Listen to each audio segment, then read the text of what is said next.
Hey everyone, this is David. Welcome back behind the velvet rope. Let's just get right into it today because we are joined by the one, the only Miss Meredith Marks. Hi, I'm so happy to be here with you today, kind of virtually. Welcome back virtually. We have to stop meeting like this, Meredith. Well, we have the in-person meetings too, actually. You're one of the few I actually get to see in person and virtually. I love it. Listen, I always prefer it in person, but you're in LA, I'm in New York. I understand you weren't going to fly to New York just to sit down with me. So, I'll take what I can get. How are you today? I mean, your sophomore season, right? Yeah, sophomore season, almost to the midpoint, not quite, but we're getting there and it's all rolling along and I'm, hanging in there for now. I mean, having been through this process, the whole process now once, like, how was that? Like, how is this season different for you, having kind of a whole season under your belt? I think it's probably more different for me than anybody else. Like most, I think pretty much everybody on my cast was a very avid Housewives watcher prior to the show. And I was not. I had never seen Housewives. So I, had just watched a little bit before we filmed season one to try to get a gauge of what I was in for. I definitely did not watch enough because I didn't fully understand the whole process.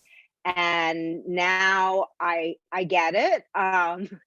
It took me, a little time to warm up in the second season. I had started off not in a very good on a very good note with losing my father the first night of filming. And so, I was on top of sort of having this new knowledge of what's happening. I also was a little bit ill-equipped to deal with it this season because I was a little bit of emotional mess.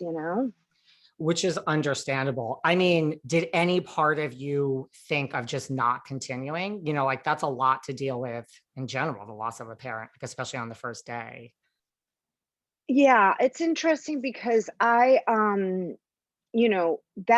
luncheon where I went to meet Mary, Heather, and Whitney was 2 days after I lost my father. And really the first day I spent the entire day in bed crying and absolutely miserable. And, when they called and said, would I go to lunch and whatever, I wanted to get out. I couldn't just sit and sulk. And so yeah, it's no, I really didn't think about it because I thought this is reality. You'll follow what happens. It might not be the most like light and uplifting and entertaining person for a little bit, but eventually I'll pull it back together. And that's grieving, that's mourning. It's all part of life. So I was okay with it.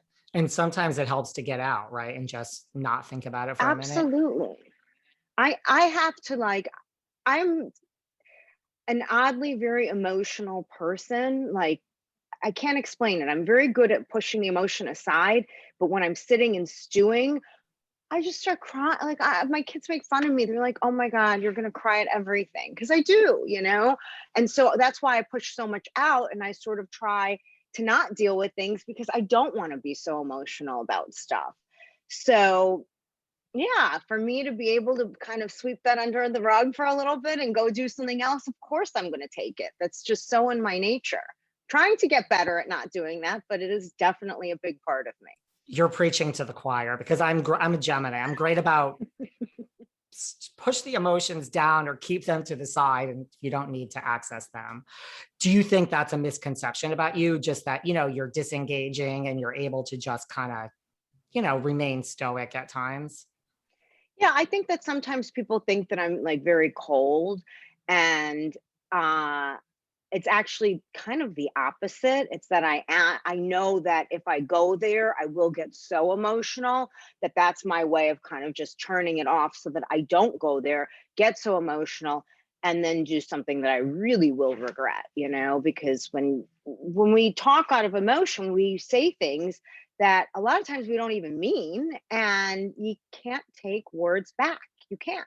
The damage is done. You can apologize, you can try to make it better. There's a lot you can do to mitigate it, but you can't make it go away. That is true. Do you feel you've changed like as a person from like season one to now having a whole second season under your belt? And like, if so, how? Yeah, I really, I mean, Seth and I have a very unusual circumstance from, Housewives, probably from any reality television, and that I honestly do think that the show really, truly did help save our marriage. It not only helped in that way, but it helped me in such a level of personal growth and development because when I say that it saved our marriage, it's because it forced us to deal with the issues and communicate and not do exactly what I did do with my father dying. Um, and and so I have to look internally on a daily basis. I have to think about the way I say things, how they're going to be perceived, because when we communicate and it's not under such a high level of analysis, we say things flippantly all the time and don't think of how they are really open to interpretation or how the recipient of the statement is going to, interpret it. And you realize like people are sensitive, I don't read that far into statements people make to me normally. Like that's just not my nature. But I think most people do. I think most people are like, well, did she really mean this or did she really mean that? And usually I just mean it at face value. It's very rare that I'm putting stuff out there that I'm, have some underlying deep-seated meaning to. Once in a while, sure, but generally speaking, no. Usually I'm just saying what I want to say. You're like, don't read too much into it. How nice is it to like pay it forward? Like, I mean, that scene to me stood out like between you and Jenny, like when Jenny, like with the fish, is telling you guys about like her, marriage and it's having trouble. And you're like, listen, therapy is your friend. Is that nice to be able to pay it forward? Yeah, I mean, that's the whole thing. Like, you know, I guess everybody has their own reasons for doing this. For me, it's, a combination of, growing my business, of course, like I'd be an idiot not to, and trying to do something like positive in this world, get good messages out there, whether it's about raising awareness for issues that I think are important, or if it's about giving someone some level of comfort that you have been through what they're going through and it's okay.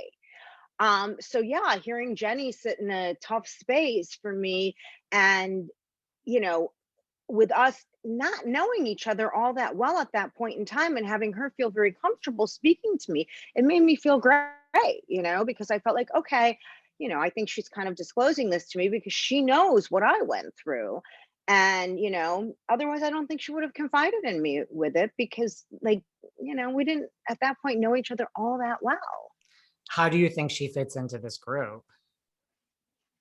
I think that she inserts herself right in there, which everyone would agree with.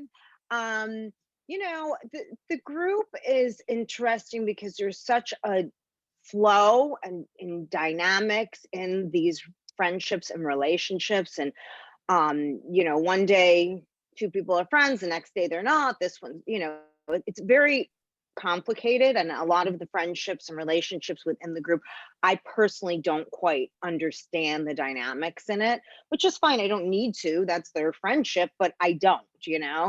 And so that's, for me, sometimes can be a little bit complex when you don't really get the relationship. But she kind of gets right in there, and it's a complicated place to get right in there because, like I said, it's like a kind of ever evolving um group of relationships that are in flux like constantly. And having been in it, I still don't get it. So like that's a challenge for Jenny. It's Good for hard to her. it's hard to come into a group that's already kind of, the train is moving. Well, Yeah. I think she's been so open and honest, like I said, like about her marital issues, so to me has Mary, like, what do you think, like speaking of like, you and Seth are in such a great place now, and like the show actually helped when like someone like Mary says, like, there's Robert Sr. and I would love to change everything about